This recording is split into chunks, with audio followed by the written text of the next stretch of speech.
Welcome back to the T.S.D.N. And I'm just following up on a few videos that I did here a few days ago where I was talking about the Memphis Showboats and how I used to watch them back in the 80s.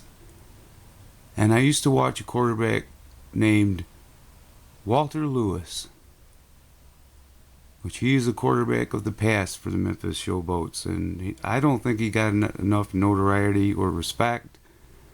And not enough people mention his name, and so I'm mentioning him because the stats speak for themselves. I was mentioning some of his stats here on the earlier video, but some of his stats are really something else.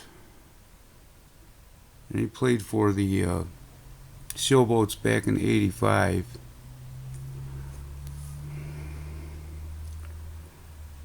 In his college career,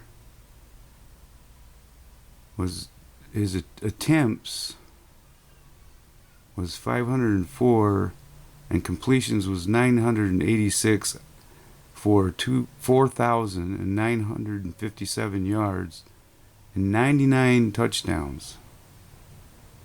In his USFL career,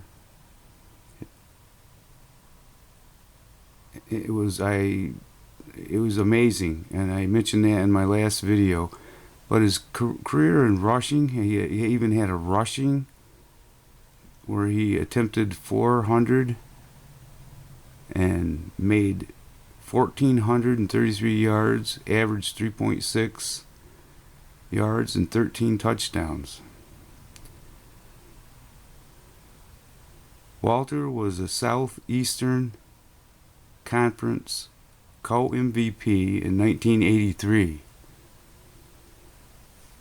It's just something I want to mention. I'll never forget watching the Memphis Showboats with my father. I know I mentioned this a little bit before, and there are some of them games I never will forget.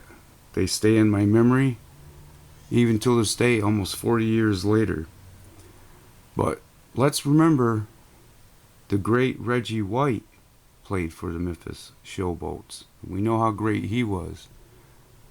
But a lot of these great players who played in these spring leagues like the XFL and the USFL, and just because he played in these leagues doesn't mean they weren't great players, and they deserve to be recognized and remembered. So I just wanted to put this little video out. It's for you guys who don't really know who Walter Lewis was. Look him up and look at his stats and see just what he's done and how good of a player he is. And today, the Memphis Showboats, with their new logo and their new quarterback, new team, their new quarterback, Brady White, and their uniforms all look wonderful. And I think they had a good team. I watched the game this past weekend, and good team. I think the defense is excellent. I think, and they're going to be playing the Birmingham Stallions this weekend, guys. So check that game out. It should be a really good game. And I just wanted to put this video out and recognize a player that I will never forget, quarterback Walter Lewis. And this has been the Schweiger's Den.